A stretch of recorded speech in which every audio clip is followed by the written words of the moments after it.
No Mundial de Clubes não deu para o Fluminense. O Manchester City da Inglaterra levou o título pela primeira vez, 4-0 na decisão. Pois é, o último time brasileiro campeão mundial foi o Corinthians, em 2012. Antes disso, em 2011, como a gente pode ver aqui, o Santos perdeu a decisão para o Barcelona, que também era treinado pelo Pep Guardiola, do City, né? Num placar igual ao da última sexta, 4-0. E é claro que, olhando assim, o 4-0, o resultado assusta, mas não é nada que apague o ano histórico que o Fluminense teve.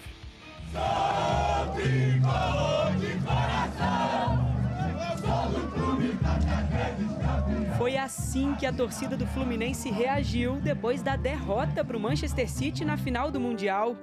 É um sentimento que transborda assim, que é só alegria, irmão, é só alegria. Sinal de reconhecimento ao fim de uma temporada que entrou para a história do clube. Estou feliz, muito feliz. Olha, vai ser pro resto da minha vida, pros meus netos, meus sobrinhos. Depois de superar o Al Ahly do Egito na semifinal do Mundial, o Flu encarou o Manchester City na decisão.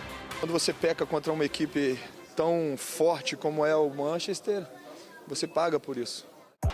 Jogando com um time poderoso que tomou um gol muito cedo, mas a equipe não se acovardou em nenhum momento e soube jogar com dignidade e mesmo perdendo um jogo por 4-0, teve momentos brilhantes dentro da partida.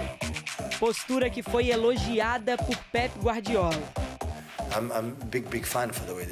O técnico disse que é muito fã da forma como o Fluminense joga e destacou que mesmo depois do gol logo no início, o time brasileiro reagiu e jogou melhor, mostrando que tem uma personalidade incrível.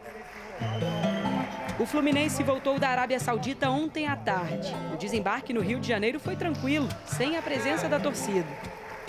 Infelizmente não conseguimos o título do Mundial, mas isso não vai apagar a nossa trajetória. Então o grupo está todo de parabéns. Foi um ano em que o torcedor se orgulhou ainda mais de vestir e exibir as cores verde, branca e grená. A temporada do Fluminense teve viradas e goleadas históricas, títulos, sendo um deles inédito, tão sonhado. É até difícil escolher um dentre tantos momentos marcantes. E muitos deles aconteceram aqui no Maracanã. Pô, o momento mais marcante, sem dúvida, a final... Não sei, a final da Libertadores do Carioca, porque a final do Carioca a gente jogou um futebol assim tão fino.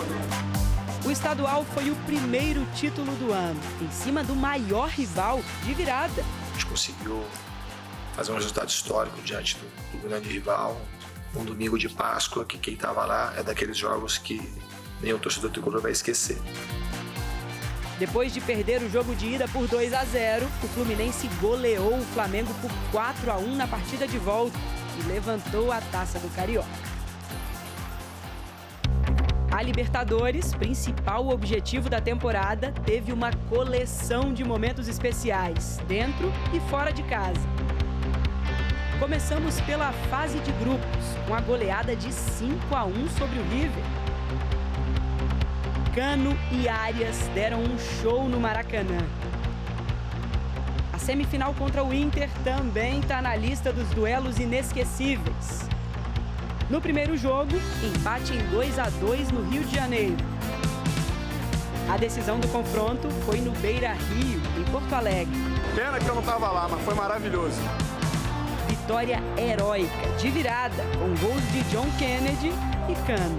Um gol que vale a virada aos 42 do segundo tempo. Quando o Fluminense virou, cara, foi uma bagunça, a casa virou de cabeça pra baixo, e a gente só sabia chorar, a família toda se abraçar. É um movimento muito marcante pra mim dessa Libertadores. O dia 4 de novembro vai ser lembrado pra sempre. A glória eterna, esperando. O momento mais importante foi a final, né? A Libertadores, com aquele gol lá do John Kennedy lá, aquilo lá, pô, pra mim foi o marco. Mais uma vez com a marca do artilheiro Cano e do iluminado John Kennedy na prorrogação. John Kennedy, que golaço! Gol que transformou o Fluminense em dono da América. O Fluminense conquista a América! Fluminense terminou o ano como campeão carioca da Libertadores e com mais de 57% de aproveitamento. John Kennedy, Arias e Cano foram os grandes nomes do time. A torcida fez o L 40 vezes nesta temporada. A gente se preparou durante todo o ano para poder fazer história. Conquistamos, estamos muito felizes e muito orgulhosos do time que a gente tem. E o objetivo agora é continuar, depois dessas férias, continuar trabalhando para tentar repetir o que a gente fez nessa temporada.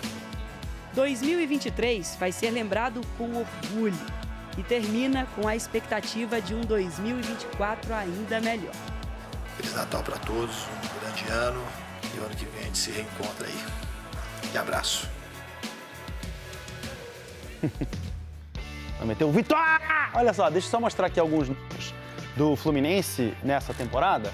Foram 2 títulos, né? O Carioca Libertadores, 72 jogos, 37 vitórias, 115 gols marcados. Desses 115 gols, 40 do Cano, que é o artilheiro do Brasil nesse ano, 74 sofridos. E a gente ainda teve a revelação, né, do John Kennedy se formando como um grande ídolo, o retorno do Marcelo, são muitas histórias. Dá para falar que é um ano histórico, né? Apesar desse último resultado do Mundial, contra o melhor time do mundo, um ano histórico para o Fluminense, né, Bárbara? Esse último jogo, né, mostra o abismo que tem entre o futebol sul-americano e o futebol europeu. E aí o Fluminense ainda sofre esse gol logo no início da partida, o que complica mais dele de jogar no Brasil. Era muito criticado, muito questionado. Então você tem um time, você tem um trabalho construído e a assinatura de um cara que é muito diferente. A gente não sabe como é que vão ser os próximos anos do Diniz, a gente não sabe se ele segue na seleção, por exemplo, mas o que a gente pode dizer é que ele fez um trabalho muito bem sucedido e tem uma assinatura de campeão da Libertadores.